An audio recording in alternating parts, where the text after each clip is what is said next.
रानीवाड़ा में लोकसभा चुनाव की रणभेरी बज चुकी है। कांग्रेस विधायक रतन देवासी की धर्मपत्नी ने विधानसभा चुनाव की तर्ज पर लोकसभा चुनाव की कमान भी संभल ली है।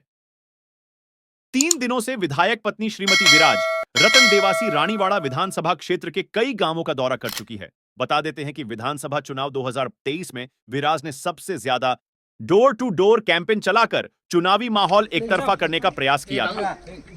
विराज इस बार भी उसी तर्ज पर कांग्रेसी उम्मीदवार वैभव अशोक गहलोत के पक्ष में प्रचार करती दिख रही है। साथ ही रतन देवासी को विधानसभा चुनाव में ऐतिहासिक जीत दिलाने पर आभार भी जता रही है। आप भी देखें कि उन्होंने वैभव गहलोत के बारे में क्या कहा। मैम, आप लगातार 2-3 दिनों से रानीवाड़ा क्षेत्र के दौरे पर हैं, क्या कहोगे इस दौरे को लेकर? जी बिल्कुल, जैसे कि मैंने सबको प्रॉमिस करी थी रतन जी के लिए, जब मैं वोट मांगने के लिए लोगों के बीच में आई तो मैंने एक आश्वासन दिया था कि मैं लोगों के बीच में रहूंगी, लोगों से बात करेंगे। तो आज ये समय है कि क्योंकि इलेक्शन ख़त्म हुआ और कुछ पारिवारिक काम होता है, नहीं आ पाए, पर अभी आना इसीलिए शुरू किया है क्योंकि आखिर में उनको हक है कि उनके जो मैंने विश्वास दिलाया तो उस विश्वास को पूरा करने का, उनके सुख दुख के भागीदार बनने का। तो उसी वजह से हम लोग यहाँ रानीवाड़ा है इतने टाइम से, और आगे भी जैसे मैंने प्रॉमिस किया उस हिसाब से हम यहीं रहने वाले, सबके बीच में जब भी ज़रूरत पड़ेगी। अभी काफ़ी लोगों के यहाँ पे डेथ हो गई है, काफ़ी लोगों की यहाँ शादियाँ थी, तो कहते हैं सुख दुख दोनों भागीदारी में रहना चाहिए। तो उसी वजह से, और मैंने जो बोला था सबको कि हम लोग जो वायदे करके जाने वालों में से नहीं है, लोगों के बीच में रहेंगे, तो उसी वजह से आज लोगों के बीच में है। और काफ़ी जगह हम लोग आज जा रहे हैं, लोगों को मिल रहे हैं, सबके दुख में भी भागीदारी ले रहे हैं और कोशिश कर रहे हैं कि खाली बोल के ही नहीं, उनकी कहीं ज़रूरत हो तो साहब तक उनकी बात पहुंचाना, उस तरीके से हम लोग हेल्प भी कर पाए, क्योंकि खाली आश्वासन से नहीं, काम से ही। और लोगों ने वोट दे के जिताया तो हमें उनके काम भी करने हैं, तो उसी बिना पर हम लोग यहीं पर है रानीवाड़ा। मैम, आप रानीवाड़ा तो इलाके के दौरे पर हैं, लोगों के बीच में जा रहे हो, लोग आपके सामने क्या कुछ समस्या रख रहे हैं?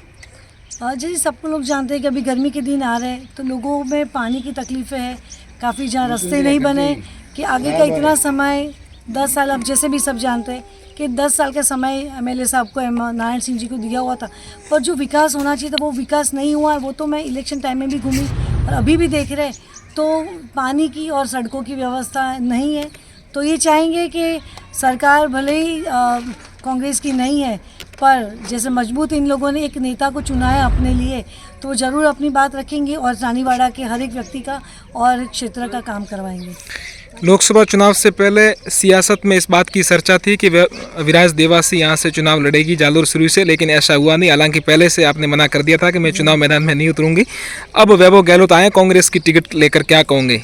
जी बिल्कुल, बात थी, कहाँ से आई थी मुझे भी जाननी, पर मेरा तो पहले से ही क्लियर था कि मैं तो मेरे पति के लिए आई हूँ यहाँ पे, और उन्हीं के लिए मैंने वोट मांगे और कार्य करने का और जो आश्वासन दिया था।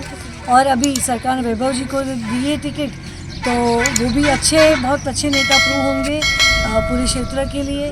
और अपन सब जानते हैं अशोक जी ने कितने कार्य करवाए, तो मुझे लगता है कि अच्छा ही रहेगा। अंतिम सवाल मैम, रानीवाड़ा की जनता को लेकर आप क्या कहोगे, क्या आश्वासन दोगे?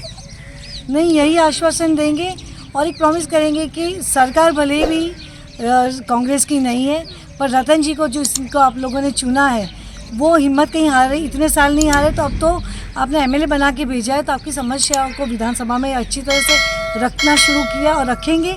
और यहाँ का जो भी कार्य है रानीवाड़ा क्षेत्र का, व्यक्तियों का, वो ज़रूर करेंगे। वो प्रॉमिस मेरे ख्याल से सबको विश्वास है, इसीलिए इतने अच्छे वोटों से साहब को जीता है।